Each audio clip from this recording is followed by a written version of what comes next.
Bonsoir à tous, madame, messieurs, merci de nous accepter chez vous. Les populations autochtones pygmées de la République démocratique du Congo ont aussi pris part active à la conférence des partis 21e édition qui s'est tenue à Paris, en France, au Bourget.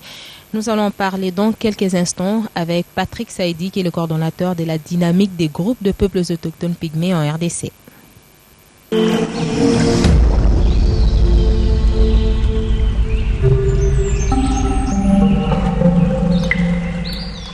Patrick Saïdi, bonsoir. Bonsoir, Bibi. De retour à Kinshasa. Effectivement. Après avoir participé à la conférence des partis, c'était quoi votre participation? Qu'est-ce qu'elle a donné? Donc, je dirais que notre participation, elle a été très positive parce que la première des choses, c'était déjà de voir comment l'accord global va prendre en compte les préoccupations des peuples autochtones. Et ces préoccupations se résumaient en termes d'abord de la participation et implication dans l'implémentation des activités ayant un lien direct avec les changements climatiques au niveau pays. C'était aussi de voir comment l'accord doit prendre en compte les connaissances endogènes et traditionnelles des peuples autochtones dans les solutions globales par rapport à la question liée au changement climatique, mais aussi prendre en compte l'aspect de la création des cadres légaux au niveau national dans tous les pays ayant les peuples autochtones dans l'effectif de la population. Et à la fin, toutes les questions liées à la terre, liées à leurs espaces de vie et liées au couvert forestier au sens global. Et si vous parlez de votre participation, donc quand je parle de vous, je vois toutes les populations autochtones pygmées de la RDC, mais ça a produit quelque chose d'intéressant? Oui, ça a produit des choses très très intéressantes. Parce que dans la structuration de cette grande conférence au niveau international, pour la première fois, il y avait un espace spécifique qui a été réservé aux peuples autochtones pour qu'ils puissent discuter sur leurs préoccupations. Mais au moins, chaque soir, il y avait des grands caucus autochtones où les grandes régions du monde s'est rencontrées, notamment nous de la RDC, à travers nos organisations respectives. On avait des autochtones de l'Amazonie, de l'Asie, ainsi de suite. Et l'objectif, c'était déjà de voir comment on arrive à discuter entre nous par rapport à nos spécificités. Surtout que vos problèmes sont communs, en fait. Il y a des problèmes communs, mais aussi, bien sûr, il y a des spécificités. Mais par rapport à l'accord de Paris, comme c'était un accord global, donc on devait plus partir sur des problèmes centraux. C'est-à-dire des problèmes sur lesquels nous nous retrouvons tous. Donc c'est tel que ces problèmes liés à la participation, ces problèmes liés à la prise en compte des connaissances traditionnelles des peuples autochtones et le fait que pour la première fois dans cet accord, c'est-à-dire le concept autochtone devrait être consacré. Et c'est parmi des résultats positifs de notre participation à Paris parce que l'accord fait allusion directement aux peuples autochtones. La représentation a été valable? Très valable.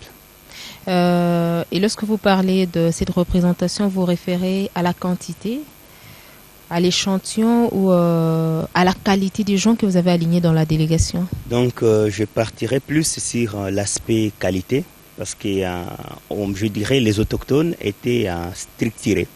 Et cette structuration, c'était au niveau région. C'est-à-dire il y avait déjà des délégués désignés au niveau de chaque région qui devraient représenter ces autochtones-là au niveau de Paris. Mais aussi, c'est un travail qui a été fait aussi au niveau pays. Parce qu'au niveau pays, il faut aussi voir le nombre. Est-ce que ça vous a quand même permis de prendre part aux différentes conférences, side events, comme ça s'est toujours passé? Oui, effectivement, parce que là, si je reviens au niveau de la RDC, la délégation elle était quand même très importante. Même combien des autochtones? En tout cas, en termes des autochtones qui ont été pris en charge au niveau de la délégation, il y en a eu au moins 4. Mais il y a aussi d'autres autochtones qui ont rejoint la délégation par d'autres mécanismes. Mais néanmoins, on peut remercier quand même le gouvernement ou soit le ministère de l'Environnement. C'était un total de plus ou moins combien? Donc le total, on était au moins 7. Donc 7 représentants autochtones, pas de la société civile. Même de faire face aux différentes conférences, prendre part à toutes ces conférences, ça ne pouvait pas aussi être facile déjà. Si déjà au niveau du gouvernement, on nous disait qu'il fallait quand même aussi un nombre important pour permettre à tout le monde de se relayer et participer à toutes les conférences, n'est pas les rater. Avec cette personne, comment vous les avez dispatchés? Non, parce que ce qui est sûr, ce genre de conférences, c'est d'abord des grandes conférences où il y a beaucoup de choses qui se passent. Et ce qui est évident, on ne peut pas tout suivre. Parce que normalement, quand nous nous répartissons dans les sites de vente, ça dépend... Selon les intérêts aussi. Oui, ça dépend des intérêts, ça dépend des objectifs. Parce qu'avant de quitter ici, les autochtones avaient déjà un message. Et ces messages, on l'avait travaillé auprès de la délégation de la RDC. Et c'était au fait à la délégation dans son ensemble, à travers les personnes attitrées, de défendre les intérêts des autochtones. Ça, c'était d'abord la stratégie au niveau pays, mais il y avait maintenant la stratégie globale du caucus autochtone à travers le monde, où il y a eu aussi des messages qui ont été élaborés. Et il y a même François Hollande qui a reçu les délégués autochtones. Il a même visité le stand, au fait, où étaient tenues les activités des autochtones. Donc il y avait vraiment une très bonne organisation et cela nous a laissé le temps au niveau de la délégation pour aller maintenant dans des sites de vente un peu plus spécifiques, comme avec la francophonie. On a eu des échanges avec le membre de la francophonie pour voir si la francophonie peut développer aussi des politiques spécifiques par rapport aux peuples autochtones. On a eu des activités même au niveau de l'université de la Sorbonne où on devrait s'entretenir avec les étudiants par rapport à cette thématique et autant d'autres activités. Vous avez également fait l'honneur à la RDC, vous avez remporté le prix Équateur. C'est ce qui vous a même permis aussi de participer à la conférence des partis. Oui, donc on a remporté le prix Équateur. Donc les prix Équateur d'abord c'est quoi? C'est une initiative qui a été mise en place par les Nations Unies pour essayer un peu de récompenser les organisations au niveau mondial qui ont contribué dans le cadre du changement climatique avec des activités concrètes, c'est-à-dire des projets innovants. Voilà, en termes de projets innovants à impact réel, quoi. Et pour l'année 2015, donc, il y a eu au moins 21 organisations lauréantes à travers le monde, y compris la DGPA. Et pour nous, les prix qu'on a reçus, c'est dans le cadre de l'activisme et la justice environnementale. Et cela fait la somme de toutes nos activités, donc en sens global, notamment des actions à travers la loi, à travers les peuples autochtones qu'on est en train d'impulser au niveau de l'Assemblée nationale. Il y a eu des marches historiques ici à Kinshasa. Pour la première fois, on a vu des peuples autochtones pygmées dans le riz de Kinshasa en train de revendiquer leurs droits. Ça a même produit des effets parce que juste après, il y a eu des descentes sur le terrain pour aller palper du doigt les réalités que vivaient ces populations, notamment lorsqu'il y avait des tueries du côté Katanga et autres. Effectivement, et on ne savait pas que ces actions étaient comptabilisées au niveau international. C'est autant d'éléments qui nous ont permis d'avoir accès à ces prix. Les festivals internationaux aussi. Y compris les festivals internationaux qui a réuni un nombre un peu plus élevé des autochtones venus de partout pour la première fois en RDC. On a vu les Indiens d'Amazonie, les Samis de la Norvège, les Maasai, ainsi de suite. C'est des choses qu'on a appris juste à l'école, mais le festival nous a permis de palper le voir les doigts, en face. De le voir en face et au-delà de ça, de mobiliser quand même les acteurs tant politiques que non politiques sur cette question autochtone. Il y a eu des recommandations bancables. Parce que souvent, nous, la société civile, on a l'habitude de recommander. Et pour nous, on n'a pas voulu aller vers les recommandations, mais par contre, aller vers les engagements. Et c'était déjà de voir comment rappeler l'État par rapport à ses obligations, par rapport à ses attributions vis-à-vis de la population. Et pourquoi pas vis-à-vis des peuples autochtones. Et c'est chaque année le prix Équateur? Donc, normalement, le prix Équateur est réalisé après chaque 2 ans. Mais ces prix, en 2015, c'était... en fait, ils ont mis en place la cérémonie d'une manière occasionnelle parce qu'il y avait la conférence de Paris qui était déjà historique et c'était tout à fait normal. On a aussi remporté le prix historique. Mais c'est un prix qui a aussi un prix... Oui, effectivement, c'est un prix qui a aussi un prix, en fait, parce qu'il y a un $10 000 qui accompagne, en fait, le prix. Mais ce n'est pas ça l'essentiel de ces prix. Parce que l'essentiel, c'est d'abord cette reconnaissance au niveau des Nations Unies. Qui vous encourage davantage. Qui vous ouvre aussi les portes en termes d'accès à toutes les activités. Et il y a des liens directs avec la question du changement climatique. C'est aussi cette reconnaissance mondiale en termes d'action. Donc automatiquement, l'organisation devient comme une organisation victime non seulement du pays, mais aussi par rapport à cette cause qui devient de plus en plus planétaire, quoi. Cause planétaire, certes. Alors, $10 000, c'est pas beaucoup par rapport à vos ambitions, par rapport à vos activités, mais comment vous comptez utiliser cette somme d'argent? Alors, donc l'utilisation faite de ces 10 000 $, aujourd'hui, l'occasion nous a été offerte de parler déjà de ces prix qui n'est pas encore très connu ici dans notre pays et peut-être dans quelques pays de l'Afrique. Et j'espère qu'à travers B1 qui est déjà sur satellite, peut-être les gens auront peut-être l'occasion d'entendre parler de ces prix. Alors ces 10 000, pour nous l'idée c'est de voir comment organiser une cérémonie au niveau national pour que nous puissions présenter ces prix aux autorités du pays. On doit aussi présenter ces prix aux peuples autochtones eux-mêmes, parce que c'est eux qui étaient au centre de toutes les actions qu'on a menées. Et c'est un prix qu'on est appelé à partager avec eux, mais aussi les partager avec tous les Congolais. Parce que quand nous sommes partis, on n'est pas parti comme la DGPA, mais on est parti comme une organisation lauréante de la République démocratique du Congo. Y avait-il pas moyen de faire mieux? C'est-à-dire songer par exemple à une activité qui marquerait aussi l'histoire du pays, l'histoire des populations autochtones pygmées de la RDC, plutôt qu'organiser une activité dépensée pour organiser une activité, présenter le prix? Oui, je pense que comme j'ai dit, donc le prix va nous donner accès à plusieurs choses. Bon, au-delà déjà de cette somme, il y a une grande activité qu'on va organiser ici à Kinshasa grâce à ces prix et qu'on va appeler une table ronde. Et avant, le titre de l'activité, c'était Dialogue national, en fait, des peuples autochtones. Mais avec avec les contextes politiques, c'est déjà un terme qui a été choisi par les autorités du pays. Alors, ce n'était pas, donc, ce n'est pas bien, en fait, d'avoir des activités qui peuvent créer des confusions. Direct avec la politique. Voilà, mais c'est déjà un terme qui a été arrêté au niveau des Nations Unies, parce qu'il y a des pays au niveau de l'Afrique qui ont été choisis, c'est la République démocratique du Congo et la Tanzanie qui devraient initier ces genres de dialogue au niveau national. Alors nous, on va appeler ça table ronde. Et c'est quoi cette table ronde, ou les objectifs de cette table ronde? C'est de mettre d'un côté les peuples autochtones, les autorités et les agences des Nations Unies. Parce qu'à travers toutes ces initiatives, il y a eu des engagements qui ont été pris au niveau des Nations Unies. Et c'est de voir à travers ces engagements comment on arrive à renforcer les cadres légaux en termes de protection des peuples autochtones, mais cette fois-ci, comment on arrive aussi à mettre en place les activités de développement qui auront des effets directs sur le plan socio-économique des peuples autochtones, dans l'optique de renforcer au fait l'économie des ménages pygmées.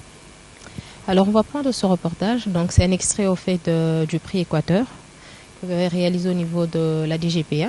On se retrouve juste après. Merci.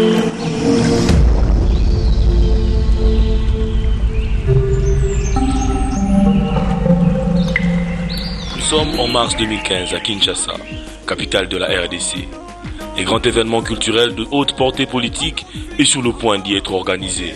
Au siège de la DGPA, une plateforme de plusieurs ONG de la société civile, les peuples pygmées et leurs accompagnateurs s'apprêtent à accueillir plusieurs délégations étrangères constituées essentiellement des peuples autochtones du monde et des membres des organisations de la société civile nationale et internationale qui travaillent à leur côté. Organisée sous le haut patronage du président de la République démocratique du Congo, grâce au soutien de la Rainforest Foundation Norway, cette importante manifestation culturelle aura le mérite de réunir dans une même salle et sur une même tribune des peuples autochtones du monde venus de 4 continents, à savoir l'Afrique, représentée par les peuples pygmées de la RDC, du Cameroun et de la RCA, mais aussi le peuple Maasai du Kenya et de Tanzanie. L'Europe, représentée par les peuples Sami de Norvège, l'Asie, représentée par les communautés autochtones de Malaisie et de l'Indonésie, et enfin l'Amérique latine, représentée par les peuples indiens des forêts amazoniennes du Brésil, plus précisément de Xingu. Mais pour quelles raisons? Tous ces peuples se sont donné rendez-vous au cœur de l'Afrique, après avoir longtemps entendu les cris d'alarme de leurs semblables, les peuples autochtones pygmées.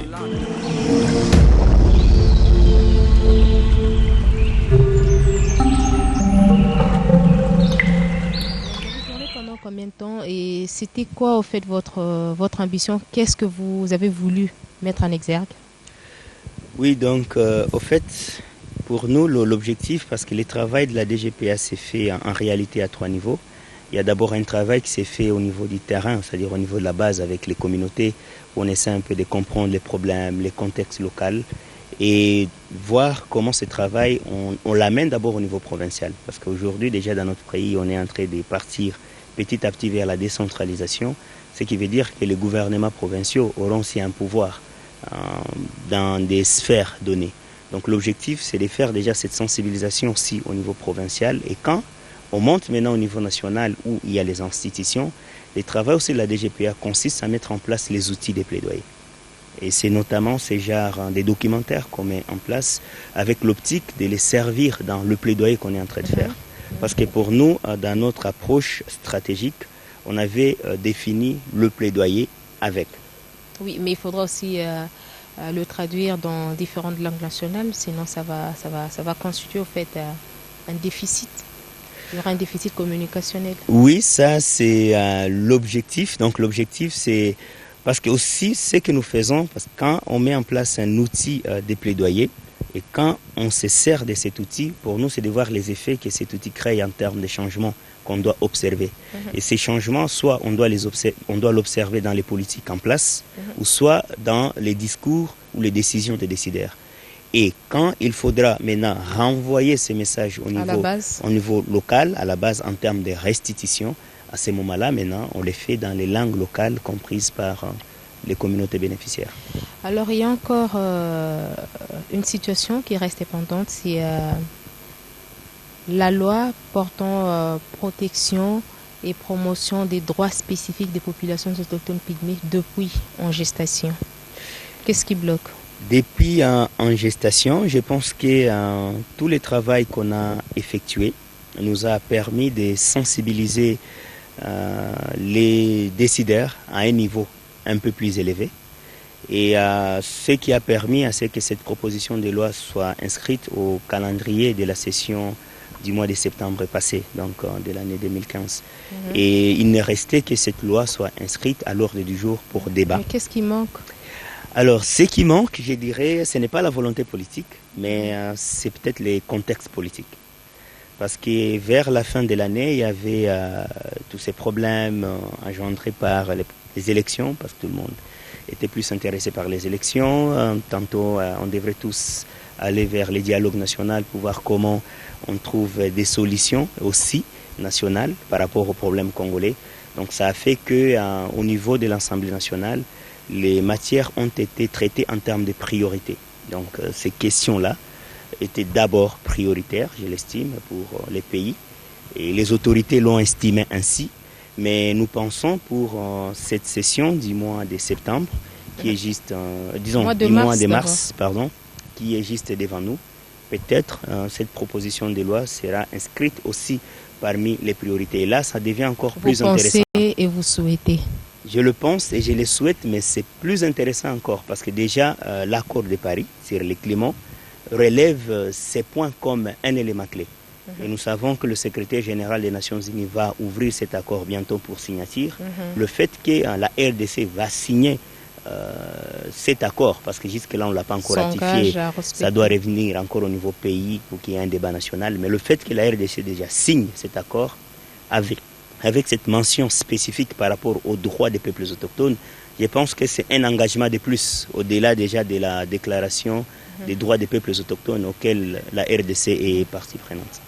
Vous accrochez trop à cette loi, mais vous pensez que ça va changer quelque chose? En tout cas, je dirais oui et non. Oui, pourquoi? Parce qu'aujourd'hui, on n'a pas vraiment de cadre légal de référence à ce qui concerne les peuples autochtones. Parce que quand on voit la spécificité des peuples autochtones, bon, la Constitution, elle garantit la sécurité à tout le monde, elle nous garantit l'égalité en termes de jouissance. Mais néanmoins, il y a des particularités aujourd'hui qu'on ne retrouve pas dans notre Constitution actuelle. Et nous savons comment cette Constitution elle a été élaborée. Donc, ce qui est vrai, la Constitution peut-être n'avait pas pris en compte tous les aspects de la vie de la population congolaise d'aller ensemble. Mais au-delà de ça, nous savons que la Constitution elle est complétée par les lois sectorielles. Or que le fait qu'il n'y a pas de référence juridique dans notre pays, toutes ces lois sectorielles, notamment les codes forestiers, que ce soit les codes miniers, les codes agricoles, donc ils n'arrivent pas au fait à prendre ces spécificités-là. Parce qu'ils ne savent pas sur quel instrument c'est basé pour arriver à définir les droits des peuples autochtones. Donc pour nous, le fait que cette loi soit adoptée ou promulguée par les chefs de l'État dans notre pays, nous permet déjà d'avoir un cadre juridique de référence. Nous permet, nous tous... Un garde-fou d'avoir... Voilà, comme un garde-fou. Alors, non, pourquoi? Parce que nous savons que c'est juste une loi. Mais pour que la loi produise des effets, la loi nécessite des mesures d'application. Or que les mesures d'application elles-mêmes peuvent ne pas aussi produire des effets. Parce que c'est juste la succession de la loi. Ça sera moins un acquis par rapport à votre combat que vous avez toujours mené. Par rapport au combat politique, oui. Mais pour nous, c'est de nous battre pour la deuxième fois pour que cette loi soit mise en œuvre effectivement, pour que d'ici 5 ou 10 ans, que nous puissions réellement nous évaluer par rapport d'abord au cadre juridique qu'on a mis en place, mais aussi par rapport aux effets que ce cadre juridique crée au niveau local. Mais en tant qu'organisation, en tant que DGPA, parce qu'on n'est pas là juste pour indexer l'État par rapport à ses attributions, mais aussi on a l'obligation d'amener notre apport. Et en termes d'apport, on va développer un certain nombre de projets pilotes pour l'expérimentation de cette proposition de loi une fois promulguée par le chef de l'État. Et déjà pour cette année et l'année 2017, on est déjà en train de réfléchir sur comment on peut conduire même le processus de l'élaboration des mesures d'application, comment on peut identifier un certain nombre de sites pilotes suivant les critères qu'on doit mettre en place, parce qu'il faut qu'on puisse jauger cette loi dans plusieurs contextes. Par exemple, je prends les Kati Katanga, où il y a ces conflits entre les autochtones pygmées et les bantous. Comment la loi peut se comporter dans ce genre de situations. Si nous prenons par exemple l'Est, où les peuples autochtones ont été expulsés dans nos 2 parcs nationaux, qui sont devenus des patrimoines mondiaux, Kaouzi-Biega et le parc de Virunga, comment est-ce que la loi se comporte dans ce genre de situations? D'où l'excès de l'excès, dit-on. Ouais, je peux dire. La loi est dure, mais c'est la loi. Ouais. Mais il y a aussi le problème. Vous parlez de l'application de cette loi, mais il y a aussi un sérieux problème parce qu'il faudra vulgariser la loi et la vulgarisation demande et coûte. Comment vous allez faire face à cela? En tout cas, en termes d'apport... Déjà qu'il y a beaucoup de lois qui ne sont pas maîtrisées par les citoyens congolais. Surtout qui ne sont Allez-y, même pas vous imaginez vulgarisées. maintenant avec la population autochtone pygmée. En tout cas, en termes d'apport, je dirais que si cette loi passe, si elle est promulguée, c'est un enfant qu'on a aidé à mettre au monde, parce qu'on n'est pas seul, ce n'est pas seulement la DGPA, il y a aussi un collectif de députés qui nous accompagnent et qui ont carrément ces mandats législatifs par rapport à leurs attributions. Mais à ce qui nous concerne et au niveau interne, nous sommes déjà en train de faire une grande mobilisation des fonds pour voir comment on doit être à même de vulgariser cette loi. Et cette vulgarisation nécessite effectivement des moyens parce que c'est des outils à mettre en place, c'est des boîtes à images parce que pour nous, la loi elle doit être plus maîtrisée par les concernés. D'abord les peuples autochtones eux-mêmes parce qu'ils sont censés revendiquer ou défendre leurs droits. Mais aussi c'est un travail qui se fera au niveau des institutions. Et on est en train même de voir les corps... je dirais même des magistrats, nos avocats, comment est-ce qu'on arrive à les renforcer en capacité par rapport aux spécificités des peuples autochtones, parce que cette loi elle est un peu spécifique aussi. Et ce travail ne se limitera pas seulement à la vulgarisation et à la sensibilisation, il y a aussi d'autres outils qu'on va mettre en place. Et l'outil qu'on va produire, c'est quoi? C'est une loi annotée.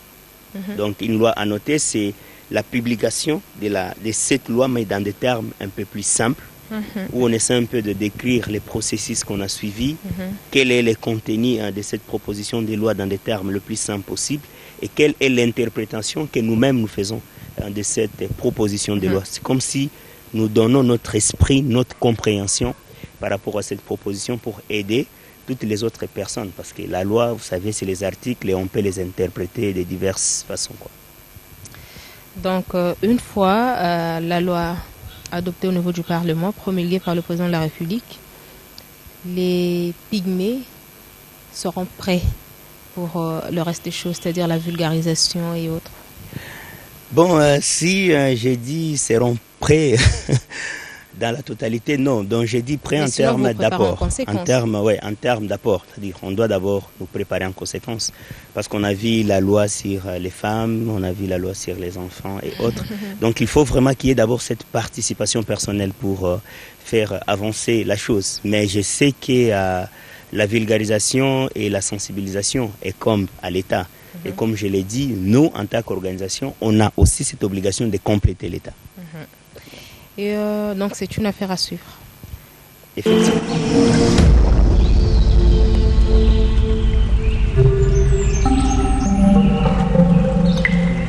La ville de Kinshasa produit quotidiennement 7000 tonnes de déchets provenant des ménages, de marchés, de places publiques et des entreprises. Il s'agit là notamment de la mitraille, des produits et sachets en plastique ainsi que des immondices. Le directeur général de la Régie d'assainissement et des travaux publics de Kinshasa, RATPK en sigle, Emmanuel Bié a livré ces chiffres mardi 9 février dernier sur les ondes de la radio Kapi. Ce dernier a soutenu que ces déchets sont recyclés en fonction de leur nature. Les déchets solides tels que la mitraille provenant des vieilles carcasses des véhicules et de la ferraille sont vendus chez les détenteurs de fonderies pour la fabrication des barres de fer et autres objets en métal. Les sachets en plastique, par exemple, sont livrés aux usines pour fabrication de plastique. Le numéro 1 de la RATPK estime nécessaire que des déchets en plastique soient recyclés parce que leur décomposition peut durer jusqu'à 400 ans. Emmanuel Bié a également expliqué que les déchets ménagers biodégradables sont recyclés avant d'être vendus et utilisés comme compost ou engrais naturel pour la fertilisation du sol destiné aux activités champêtres. Le commerce des déchets permet non seulement d'assainir le milieu, mais aussi de lutter contre la pollution de l'air, a souligné le directeur général de la RATPK.